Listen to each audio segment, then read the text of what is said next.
welcome to my YouTube channel. සුබ දවසක් ඔයාලට. ඉතින් කොහොමද? මම නම් ගොඩක් හොඳින් ඉන්නවා. ඉතින් මං හිතනවා ඔයාලත් ගොඩක් හොඳින් ඇති කියලා. අද මං අරගෙන ආවේ අපේ කතරගම vlog එක. මගේ පැංචි මගේ බණ්ඩියේ ඉදින් වෙච්ච බාරය ඔප්පු කරන්න ගිය ගමන. ඉතින් වීඩියෝ එකත් එක්ක දිගටම රැඳලා ඉන්න ආදරේ.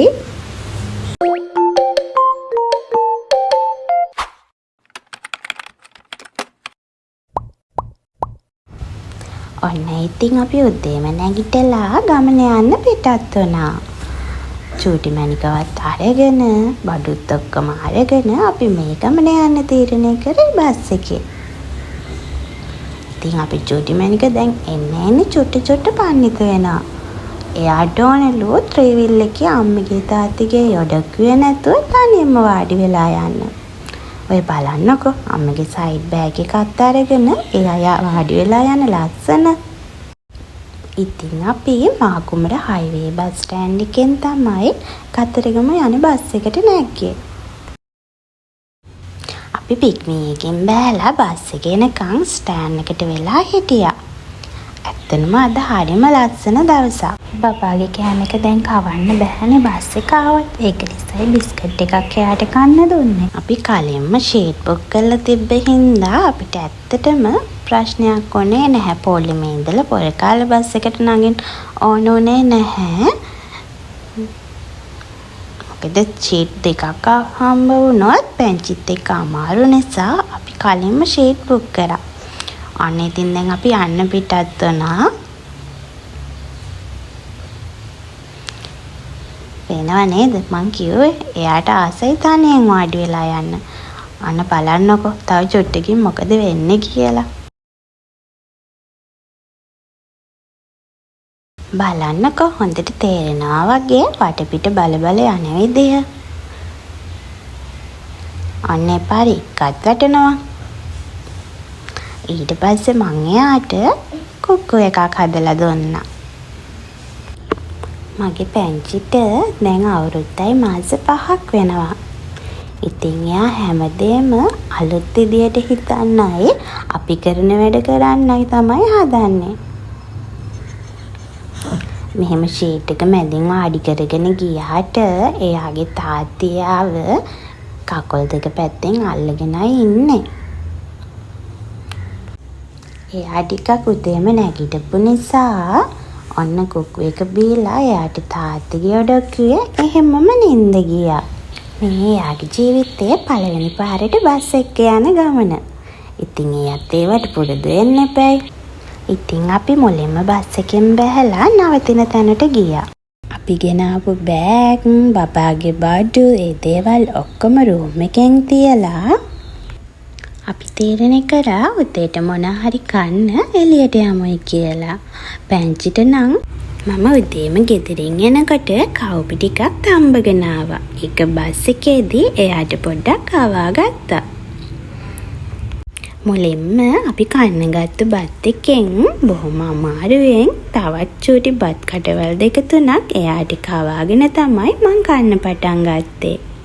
මම කෑම කනකන් හස්බන්ඩ් බබාවත් වඩාගෙන හිටියා. ඉතින් මං කෑම කාලා ඉවර වෙලා හස්බන්ඩ්ට කෑම කන්න බබාව මං ගත්තා.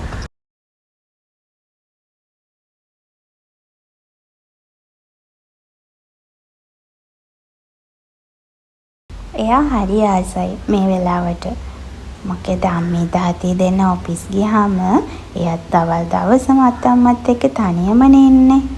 ඒක නිසා එයා මේ වගේ දවස් වලට හරි සතුටින්.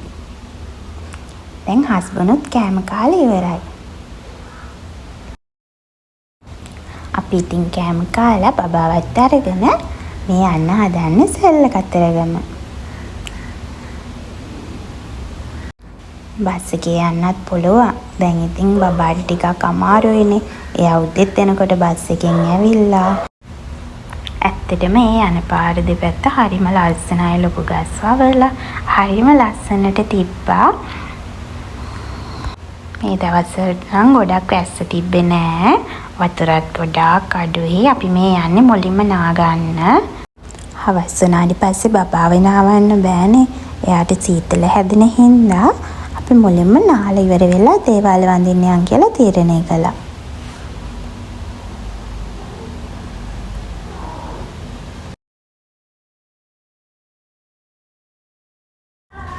මෙතනත් ගණ දෙවියන්ට පොල් පූජා කරලා තිබ්බා, පණිරු පූජා කරලා තිබ්බා. ඇත්තට මේ මොකද කියන මන් දන්නේ අහන්න කෙනෙක් ඒ හරි හිටියෙත් නැහැ. මොකක් හරි විශ්වාසයකින් ඒ තැන ඒ දේ කරනවා ඇති, මොකක් හරි සිදුවීමකුත් ඇති.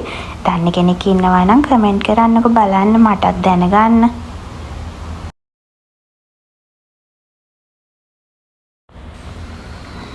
දැන් ඉතින් ඔය අපේ තාත්ති අපිට නාන්න පුළුවන් තැනක් කට්ටියකින් අහනවා. මොකද අපි චූටි බබාවත් තියාගෙන නාන්න හදන හින්දා. අම්මේ දුවයි එතකන් ඔන්න ඔය කෝලන් ටිකක් කර කර හිටියා.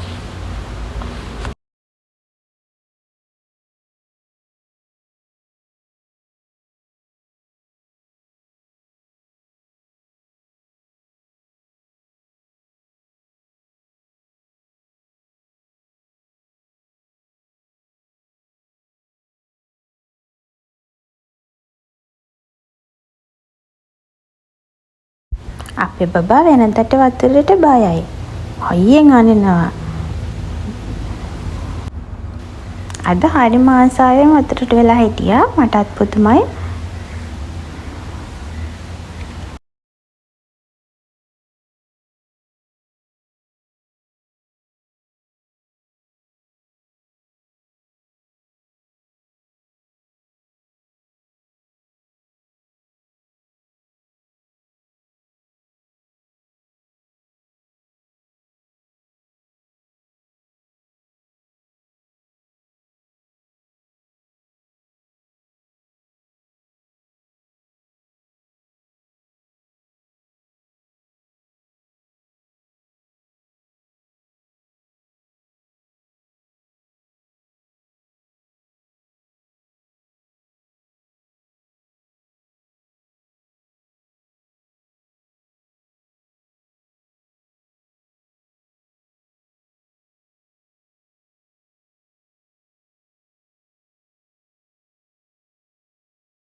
ඕන ගෑනු ළමයෙක්ගෙන් ඇහුවොත් කියයි ජීවිතේ ලස්සනම කාලේ මොකක්ද කියලා ඇහුවොත් මෙන්න මේ මගේ බබාගේ වගේ චූටි කාලේ කියන්නේ යාගේ අම්මගේ තාත්තගේ ළඟින් හිටපු කාලේ කියලා.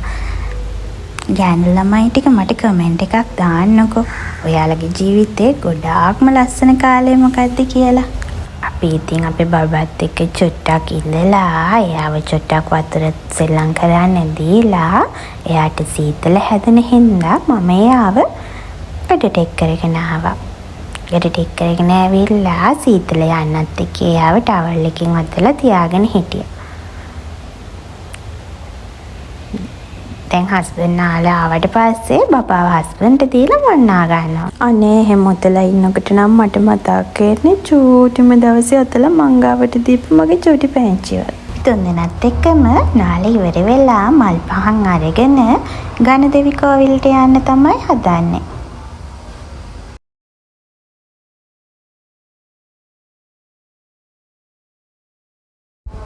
ගණදෙවි කෝවිලට ගිහිල්ලා මල් පහන් පූජා කරලා අපි ආශිර්වාද අරගෙන මෙන්න මේ පරිවිය ටිකටත් කෑම දාලා අපි යන්න පිටත් වුණා. ඔන්න අපිට මගදී චූටි යාළුවෝ දෙන්නෙක් හම්බ වුණා.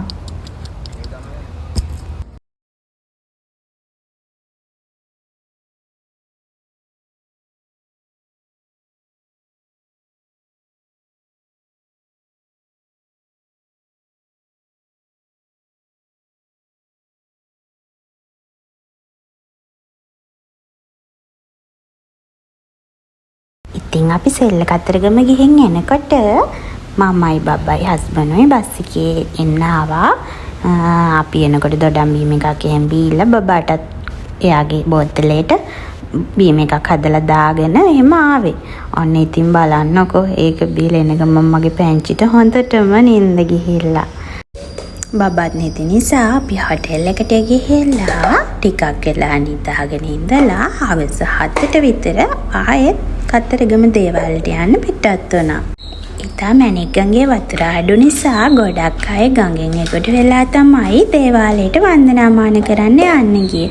හස්බන්ඩ්ුත් එහෙම යන්න තමයි ලෑස්තුනේ. යන්න කලින් මෙන්න මෙයාලා ආව නිසා එයාලගෙනුත් ඇහුවා යන්න ලෑස්තිද කියලා.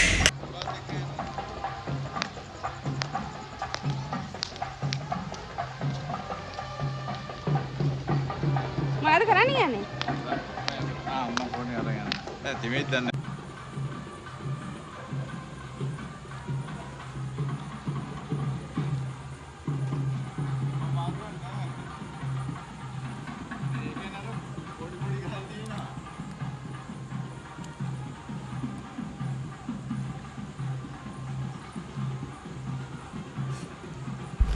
එයාවේ නතර වෙලා කියන්නේ බය වෙන්න දෙයක් නැහැ. පොඩ්ඩක් ගල් වගේ අහුවෙනවා කකුලට එන්න පුළුවන් කියලා.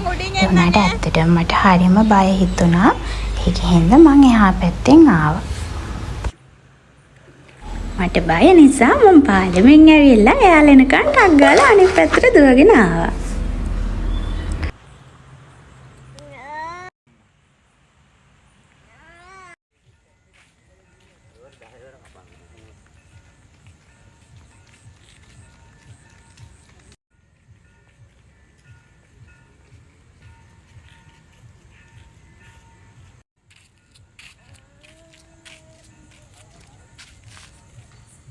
අරන් තියාගන්නද? හා. සාදු කියන්නේ. මේ වන්දිනවා. කො ඒ සාදු. එයා ගොඩක් චූටි වුණාට පන්සලක් චෛත්‍ය බුදු පිළිම ඒ වගේ දැක්කාම එයා ටක් ගාලා මුලින්ම කරන්නේ අත් දෙක එකතු කරලා වඳින එක. එයාට ඒ දේවල් පුරුදු කරලා තියෙන්නේ එයාගේ අම්මයි අත්තම්මයි.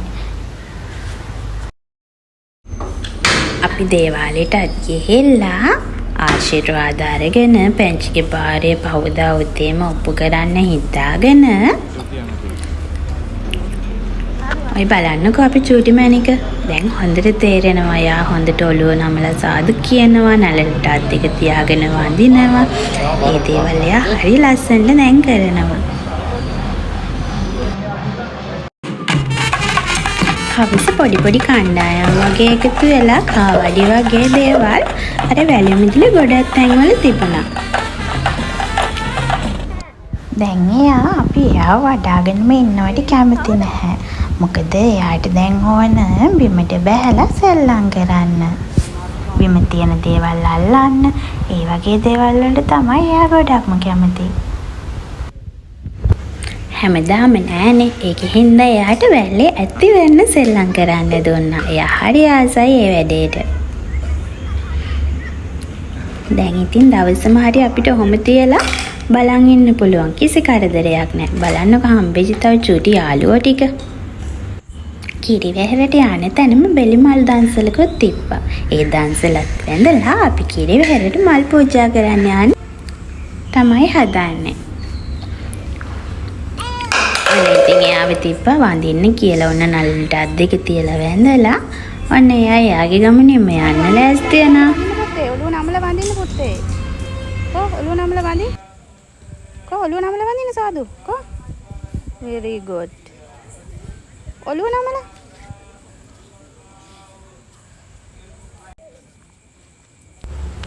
බලන්නකෝ මේ තැන්වල කොච්චර කට්ටිය හිටියත් ඒ පේන දේවල් වලින් හිත නිවනවා නේද? ඇත්තමයි හරිම ලස්සන හැන්දෑවක්. ඉතින් අපි මල් පූජා කරලා බුදුන් වැඳලා ආශිර්වාද අරගෙන එන්න පිටත් වුණා. රැට කතරගම හරිම ලස්සනයි. අපි පන්සලෙන් පිටත් වෙලා රැට කෑමත් කාලා අපි නතර වෙච්ච හෝටල් එකට ගියා. පවදා උදේම නැගිටලා බබාවත් ලෑස්ති කරගෙන උදේට අපි කෑමත් කාලා බබාගේ බාරය දෙන්න තමයි මේ යන්න පිටත් වෙන්නේ. අපි ඉතින් පැංචිගේ බාරය දෙන්න උදේ 7ට විතර දේවාලේ පූජාවට පිටත් වෙලා පැංචිගේ බාරෙත් දීලා ගෙදර එන්න ආවා. එන්න එහෙමයි අපේ කතරගම දවස් දෙක ලස්සනට ගෙවුනේ. සුබ දවසක් ඔයාලට. බුදු සරණයි.